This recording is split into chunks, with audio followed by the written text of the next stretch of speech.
I want to talk about Yetzias Mitzrayim, they're going out of Egypt. We have a Gemara in Brachas. If we have a Gemara in Brachas here. Gemara in Brachas.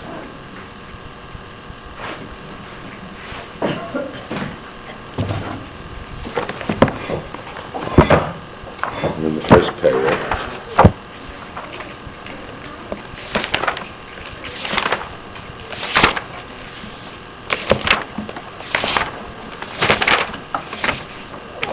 It says, Maskirin Yetzias Mitzrayim B'Leilos. You should remember the going out of Egypt at night. Omer Rabbi Eliezer ben Azariah. Ben Eliezer ben Azariah says, we say this in Pesach night in the Haggadah. Hareni keben shivim shona. I am like 70 years. V'lo zochisi she'tomer Yetzias Mitzrayim B'Leilos. I didn't know that we're supposed to mention Yetzias Mitzrayim, going out of Egypt at night. Ad Shadorsha Ben Zoma, until Ben Zoma came along and explained. Shenamar Laman Tiskaz Yom Tzeis from Eretz Mitzrayim. You should remember the day that you went out of Egypt. Kol Yemei Chayecha, all the days of your life. Yemei Chayecha Hayomim, Kol Yemei Chayecha. It says Yemei Chayecha, Kol Yemei, the days, plural. So days refer day and also night. So the view of Ben Zoma is that you remember going out of Egypt the day and the night. Chachamim hold that all the days means we have 2 days. One is this world and the next world. Tanya, the Brisa. Omelhem Ben Zoma l'chacham. Ben Zoma said to him, "V'chi maskim v'tzisman l'Moshe Mashiach." You're saying that the Yemei refers to days now and Yemos HaMashiach. What do you mean? In the time of Mashiach, you're going to be talking about Yetzias Mitzrayim. Balal Kvar Ner, it's already a pasuk that says in Yirmiyahu Chav Gimel, it says in Jeremiah 23. Hine Yomim Boim, there'll be days that come in Num Hashem, in the name of Hashem. V'lo Yom Oy Chai Hashem Asher Helo B'nei Yisrael Meretz Mitzrayim. That the Almighty took us out of Egypt. Ki im Chai Hashem Asher Helo Asher Hevi Ezera Beis Yisrael Meretz Tzafon Mikol Ratzos Asher Hidochem. We're going to say Hashem is great that took us out of the lands from the north and from all the lands that we were oppressed. So the question was, what do you mean that we're going to say the going out of Egypt in the time of the Mashiach? It clearly says in Jeremiah, we're going to talk about the new great miracles of the Almighty that He brought the Jews from the 4 corners of earth. So how can it say going out of Egypt? Not we're not going to talk about going out of Egypt. We're going to mention Yetzias Mitzrayim, but that's going to be subservient. It will be less than what happened with the new future. And they bring an example. Lo yikra shimcha oy Yaakov kim Yisrael yeshemecha. Your name is no longer Yaakov, but it's Yisrael. The answer is you call them both names. So let's get again. What will be in the Yemos HaMashiach? Yemos HaMashiach is going to be such great miracles that the going out of Egypt will be minor, and the future will be the main. Let's say that. The question will be, how do we picture, imagine a Seder in Yemos HaMashiach. Imagine Yemos HaMashiach comes, and we have Pesach night. What do we do on Pesach night? We're going to say the matzahs that took us out of Egypt. There will be greater and bigger miracles that will almost forget the going out of Egypt. What's going to happen then? What will happen in Moshe? What's going to happen? What? No, we're going to eat the matzah. You can't change. Those are mitzvahs. No mitzvahs in the Torah change. Mitzvahs of the Torah don't change. Okay? Mitzvahs will still remain constant. Mitzvahs are from now and for eternity, don't change. But we say that we just going to be Purim. Just Purim going to be the Chag that we're going to do after the Mashiach. Okay, it's a problem. What's going to be? Okay, it's a new problem. וככה שמעת כשחז"ל אומרים, לא? No, they say that all the Nevi'im will be Botel, except Megillah has to remain. But definitely the other holidays remain. You have Sukkot, Shiur, all the holidays remain, right? What? I heard just Purim and Hanukkah. It could be. From this Gemara, it's mashma that it'll exist, Yemos HaMashiach, except there'll be a different focus. That's what this is Gemara saying. That's what this Gemara saying.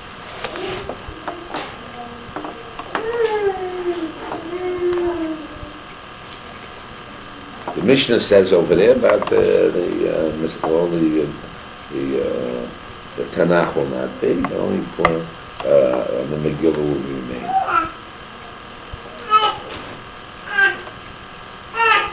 And the answer some people said is because they didn't understand that the world is like a puzzle.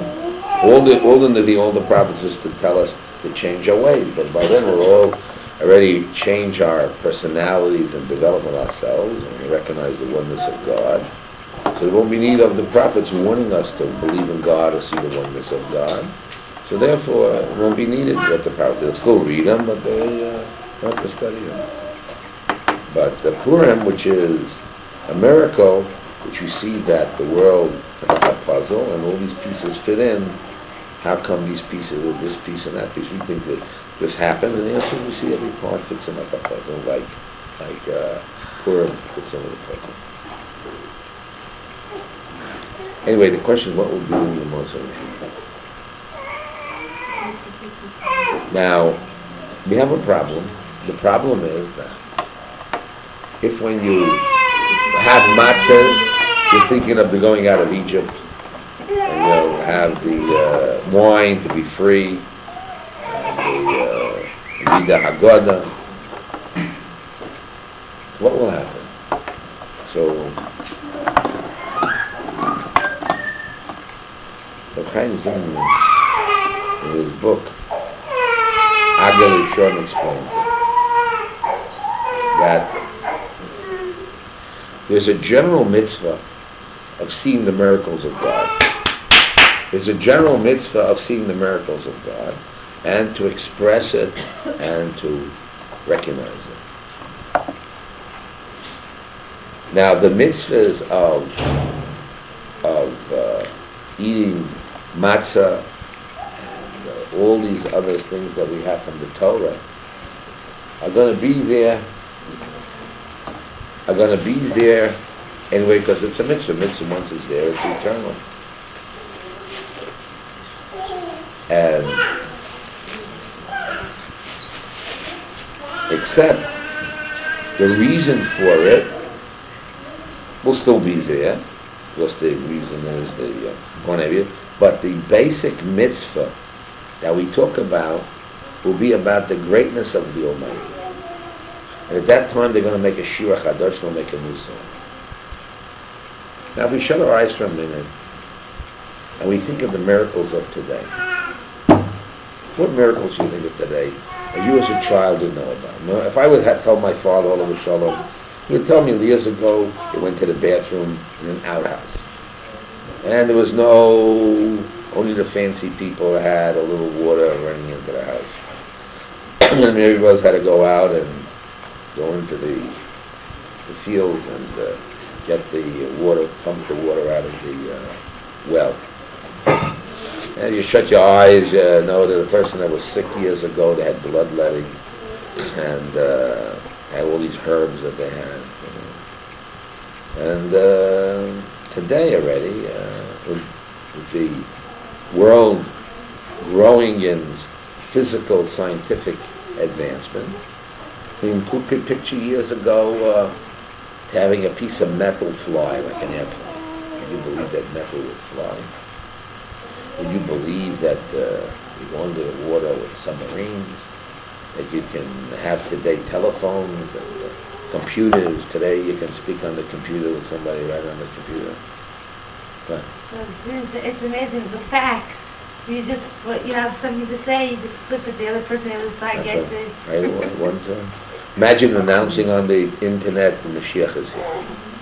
Everybody knows it. And also what's happening in the world, it's harder to lie and cheat because they now press the button and right away they come. You go to the airport and they press the button and they see, did you pay your taxes? Did you pay your phone bill? What's happening over here? And they tell you all the interesting information. And were you ever in jail and you ever pass a red light? You know, it all comes out on that computer scale, no problem. It's all there. They take your dollar bills today, $100. Israel, they put it through a machine right away, know it's false and not use whatever stuff. And then mirror, look at that, maybe it's good. It's all computerized. That's right. Today it's all computerized. You want to be a pakid now, you don't have to worry, you press those buttons. You don't even have to add anymore and subtract, you just take your little computer and you add and subtract. Think of the doctors today, think of all the doctors out. The miracles of medicine today, prolonging life, prolonging all these things. Years ago, a person was sick, or anybody had sickness, they were just out and finished. Or the babies. Think of the clothing we have today, artificial things made out of the nylons that we have, and all types of cloths that we have that are artificial. The way that they make to help people have babies. That's right. Today, I even have children. People who never think at the age of 40, you can have children already today. It's found around the world. What they do today, the airplanes and the technology, it's growing. Every day it's growing. And the books that come out, what's happening. And let's talk about something else. The Jews from Ethiopia came back. Russia collapsed. Jews from Russia came in the corners of the earth. And just picture also Israel. All the Arabs are around us. And we're building like you never saw before. And there's more cars on the road than you never saw before. So in a certain sense, if you think about it, think of going to a canyon or a supermarket, all the different types of fruits and vegetables from all over the world, any time of the year. And the average person can have it. The average person, they can fly anywhere he wants. He flies today and pay tomorrow. But be able to do anything you want, buy this, buy that. The poor person today is like better than how the king lived years ago. And the world's all interested in little Israel. Who cares about Israel? Everybody's interested in little Israel. What's going to be? And the media too, the television, That's right, all about it. So what does that mean? The prophecies of the rabbis, the prophecies of the prophets are coming true. That's our belief.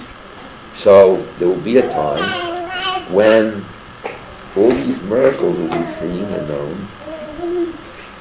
And the seeing of God will be clear to everybody. Years ago, they said, how can God hear what you say? Well, no, you have today, you have machines. They can listen from far away, everything you do and record. Taking pictures of you today. They have this infrared lights they can see in dark. Versus I'm hiding away, nobody sees me. They have machines they can see and test. They can tell exactly where you are. Years ago, I was in a phone booth calling somebody up. I was calling Zarbil. And we were in the street calling on the phone. And she says, what's your number? I'll call you back. I don't remember. You can hear me. He says, one thing I'll tell you. She presses the number 42, whatever it is. And right away she has a number and she contacts you, no problem. Today with the machine in the cars, you press the button, they know exactly where you are, more or less. They can see you from the... So if you think about it a little bit, and everybody can imagine everybody learning Torah today. You want to learn Torah. All the computer, Torah they have now. Yeah, but that's the physical world. You see, the physical world definitely has advancement. And the Goyim was supposed to be an Am Hadom al Chamor, the nation like the Chamor. Chamor means the physical world. So the Goyim are supposed to be involved in the physical world. They're supposed to be the scientists, supposed to be the doctors, the lawyers. They're supposed to make these technological advancements. And the Jewish people who are supposed to be the chosen people, they're supposed to be ruchani, spiritual, learning Torah, being just, moral, ethical, not like the Knesset, which is a physical, or we're in a democratic government like any other government. We're talking about the spirituality of the Torah, what we're created for, the holiness we're created for, and that is what it's all about. And the body and the soul don't mix. And the people of the world tried to have values, but it doesn't work. The situation in the world is worse than ever. With all the technological advancement, there's more AIDS, more all kinds of sick people in hospitals. It's worse. It doesn't get better. Because they're trying to get the job of the Jews, which is the spiritual. The answer is the Jewish people are supposed to do their job. We do their job. We want to be doctors and lawyers. And that's supposed to be for the non-Jews to do. We're supposed to be the spiritual, and help the people spiritually in the world with ethics, morality, justice, feelings, caring about other people. And that's what will be in the time will come when these two things will be correlated. They're different. They really don't fit. But there'll be a correlation between the two. And therefore the world will have that harmony that they want between the non-Jewish world and the Jewish world. Talking about the Torah world. And the world will recognize the spirituality, the holiness of the Jewish people. But that's something that will happen, something will come. And meanwhile, in practically every text that we have, we talk about the going out of Egypt. Why do we focus on the going out of Egypt? What's so special about it? Why don't we focus on the creation of the world? Why don't we focus on going out of Egypt? More than ever. Every Kiddush is Yetzias Mitzrayim, and the Ten Commandments is Yetzias Mitzrayim. We're going out of Egypt. It's okay, let him. What's he saying? That's the basic of that the Jewish nation themselves saw particularly for themselves the hand of God. And that's why we got the Torah at Har Sinai, recognizing the oneness of God. And therefore we always go back. Because a man is not separate from his past. He's part of his past. He lives in the present and dreams in the future. Therefore we always go back to a place that we know is true. When you're in trouble, you always go back to the womb. You go back to your where you come from, where it's about. Therefore you'll always go back to the source, which is going out of Egypt. So this is true. So now we're having Pesach. Not just even it's a mitzvah, even this is going back to your original roots, to your ancestry, to your history, which you're part of. And you can't separate that history. Now, the difference between the Jews and the non-Jews, we explained, is that the non-Jew has archaeology, has museum, so it becomes a relic, something physical. But for us, the going out of Egypt is still alive. You have to see as if you left Egypt. So it's not just a history of past, a story, but it's a live event that's part of your life today. And you're living it today. And with its values, its words, what happened, seeing God, the greatness, it's a live thing. When they call the Jewish people, even though they sin, they call B'nai Kel Chai, the children of a live God. So Egypt has to be a live, vibrant force for it. You have to make it for your children alive. It has to be for you. It's not just ceremonies and history and customs, and then you have to make the matzahs for them. That's what you do as a custom, it's a history. Like some people make Thanksgiving or they make happy birthday parties and history. No, we want something live and vibrant to be part of. And you have to make it live and vibrant in your house if it's real. And make it real. And live it. And the children say the full Tasha, say, go to Egypt. Eat the matzahs if you went out of Egypt. You get interest and excitement about it. Now something that's real, you can do it many times, you don't get bored. Something which is dead, a history, a story, a dream, once you do it once, it's finished. How many times can you do it? But something is alive and real. Like you shut your eyes when you're married, that's alive. Once you're still married, you have excitement. You're by mitzvah, or whatever, any event that has an effect on your life. So it's alive and real, it's part of your being. So you can go over it again and dream about it 50 times. Doesn't make you bored.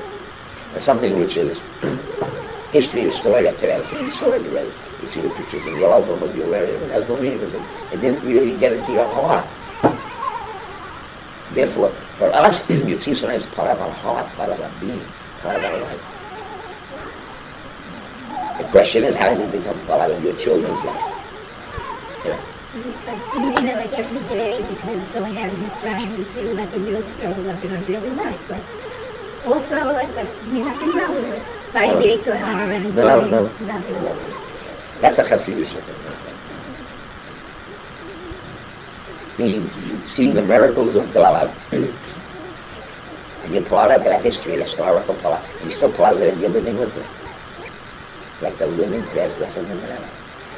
I'm just trying to Just think think of the how people. you really relate No, let's not talk about these people who went to the Holocaust. Aside from saying Let's talk about the Holocaust people. And those who went to the Holocaust, those in the Holocaust, those people that lived there. Every day they were in Shabbos, meaning they tried to wipe us there. It was part of their life, a deep part of their life, and they really lived it. They never did it. And when you say remember, it means really a part of you was there. You shut your eyes and you can feel it, and you reckon it becomes your life and you understand. You're getting yourself in the